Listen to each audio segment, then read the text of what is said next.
welcome to this fifth episode of Death Row Stories. Studies show that Republicans are more likely to support the death penalty.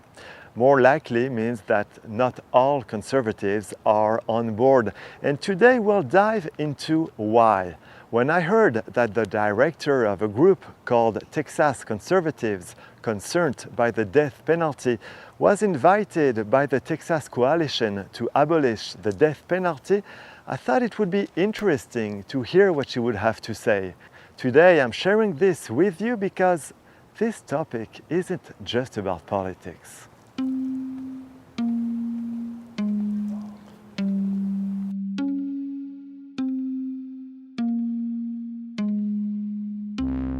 I'm Nan Tolson. I'm the director of Texas Conservatives concerned about the death penalty. I am a conservative, I'm a Christian, I'm a lifelong Texan, and this group of conservatives, myself included, we are so disheartened that the state that we know and the state that we love continues to allow an archaic, unethical system that commits the same violence that it claims to condemn.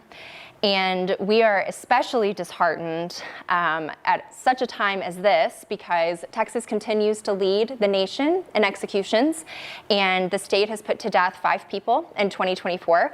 And in just 1 week, Texas is set to execute Robert Robertson, an innocent father from East Texas who has spent more than 20 years on death row for a crime that did not even occur. And this execution looms despite overwhelming scientific and medical evidence that Roberson's chronically ill 2-year-old daughter, Nikki, died of natural and accidental causes. Since 1973, there have been 200 individuals who have been exonerated that were convicted and sentenced to death. And this includes 17 in Texas alone, convicted and sentenced to death. And they were innocent. And there's actually strong evidence that Texas has executed several innocent people.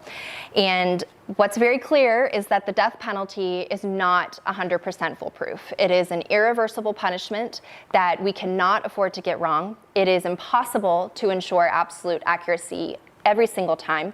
And when one life is on the line, that is one too many. The risk of wrongful execution is just one reason that myself and many conservatives across our state have started to speak out against the death penalty. We also point to the fact that the death penalty is also fiscally irresponsible. Every cost study in the United States shows that it costs taxpayers more to convict and sentence somebody to death than it would to convict and sentence them to life without parole. And on top of that, the death penalty also doesn't keep us safe. There is no conclusive evidence that the death penalty is an effective deterrent to violent crime. And a study by chiefs of police actually ranked the death penalty last in their most useful methods to prevent crime. And most importantly for us as conservatives, and particularly for pro-life conservatives, we believe that the death penalty directly contradicts pro-life values. For conservatives like myself, we take what I would call a consistent life ethic approach, which is conception to natural death, womb to tomb, that all life matters. And for many of us, like myself, my pro-life values are tied to my faith. I believe that we are all made in the image of God, that the value of our life is not conditional, and that includes men and women on death row, guilty or innocent. We all matter, all of our lives matter, because they all matter to God. And we also believe that the death penalty harms what some might deem innocent life too. So not only are there innocent people who are sitting on death row, but the capital punishment system also re-traumatizes families and traumatizes families of both perpetrators and victims. It traumatizes members of the jury. It traumatizes chaplains, wardens, witnesses, anyone who has a hand willingly or unwillingly in this process. For us, executions create more grieving families, and it perpetuates a cycle of violence and a loss of life. And to us, that is not pro-life, no matter how you look at it. And so for all these reasons and more, conservatives in Texas have started questioning the alignment of capital punishment with our values.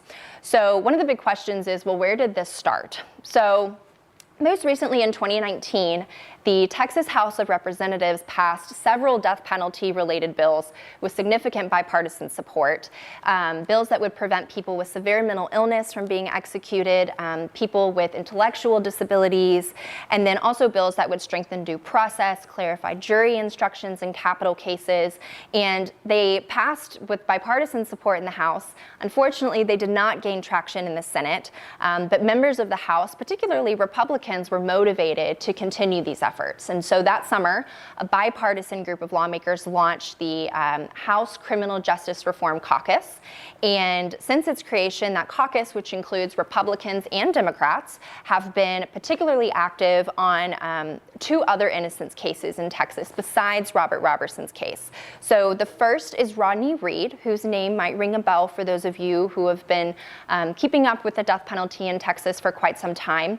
So Rodney Reed, who is a black man, was convicted and sentenced to death by an all-white jury for the 1996 rape and murder of Stacey Stites, despite egregious flaws in his case and mounting evidence that has continued to cast significant doubt on his guilt. And Rodney received unprecedented bipartisan support. So countless conservatives, lawmakers in Texas and DC, district attorneys, other prominent figures called on the state of Texas to spare Rodney's life. And 5 days before he was set to be put to death, Rodney was granted a stay of execution by the Texas Court of Criminal Appeals, and litigation in his case remains pending at the federal level. We've also seen a groundswell of support around Melissa Lucio. In 2022, Melissa is an innocent woman convicted and sentenced to death for the murder of her toddler, Mariah.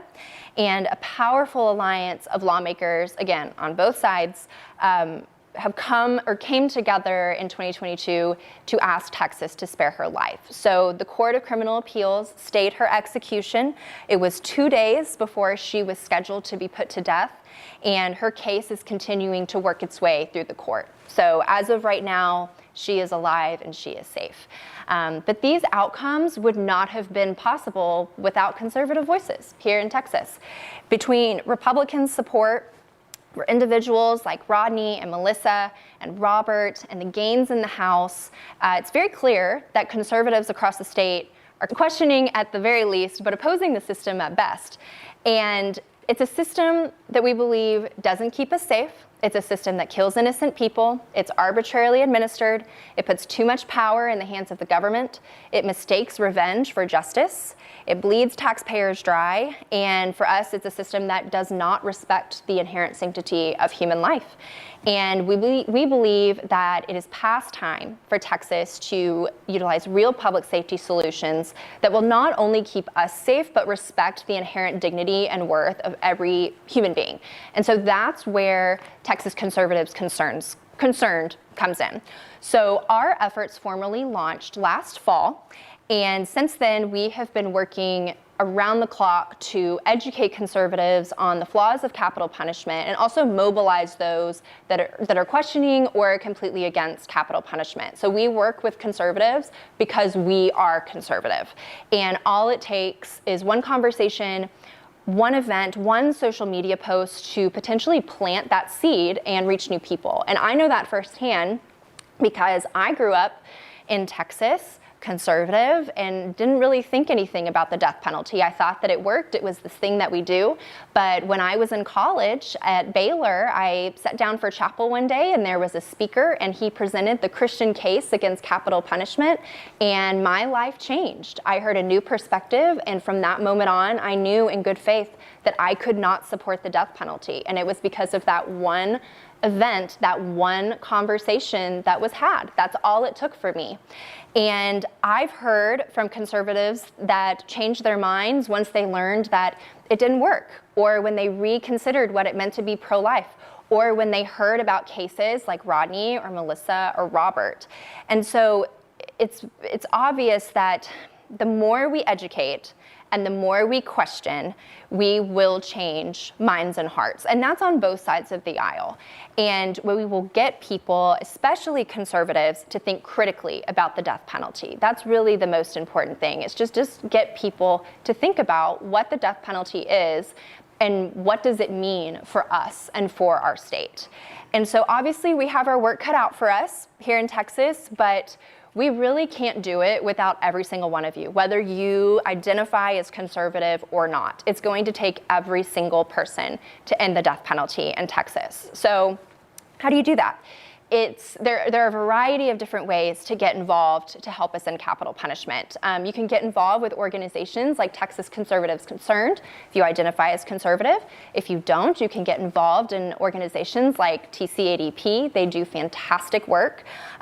Signing petitions, sharing on social media, writing letters to lawmakers, showing up when it counts, all of these things make a difference. And it's also important to vote. We have an election coming up, and it's important to educate yourself and vote for candidates up and down the ballot, including district attorneys, state lawmakers, and candidates for the Texas Court of Criminal Appeals. All of these positions matter when it comes to the death penalty. And most importantly for us, and I think this is because this is the core of what our work does, or what our work is, but it's important to just have conversations and not debates and arguments with people in your life about capital punishment. Even if you don't see eye to eye on that, or maybe you don't see eye to eye with them on anything, just having a respectful, productive conversation really does a lot. It truly makes a difference, and it gets people thinking critically about these really important issues. And change doesn't happen overnight. Capital punishment, unfortunately, is still part of our culture in Texas, but that doesn't have to be. We believe that there's another way, and I know that all of us in here believe that there's a different way, and this is an issue that we should all care about, whether you're political or apolitical, conservative or Democrat, Christian or non-Christian, and there's nothing more powerful than collective action. I am just so grateful that you all have joined us, and I hope that you continue to join us as we work toward hopefully a safer and more just future for the state of Texas. So thank you all. In the audience, somebody asked about the Christian perspective. What does the Bible really say about the death penalty? We'll explore this more deeply in another episode, but here's Nan Tolson's take on this. It's always really interesting to talk to fellow Christians about their views on the death penalty. But yeah, usually I hear quite often Old Testament scripture, and especially Leviticus is one too. I hear an eye for an eye quite a lot. But at the same time, I also hear Christians that talk about the Jesus stopping a legal execution of a woman that was caught in adultery in the New Testament, or the fact that Jesus himself was wrongfully convicted and wrongfully executed, and all of the other verses that point to the fact that we were made in the image of God, that God desires all to come to him, to repent, to turn away from evil, and the fact that there is so much hope in the gospel, and the fact that nobody is too far gone, that we are all capable of asking for forgiveness and receiving forgiveness from the Lord, and that if that's what the gospel preaches, that that's something that we should do in our everyday lives, and that especially applies to capital punishment. Another pressing topic was the financial cost of the death penalty, an issue that hits home for many conservatives who care about fiscal responsibility. The conservatives I talk to, they're very surprised when they find out that the death penalty is so much more expensive. And when I've talked to some lawmakers, I can tell that it kind of gets them thinking.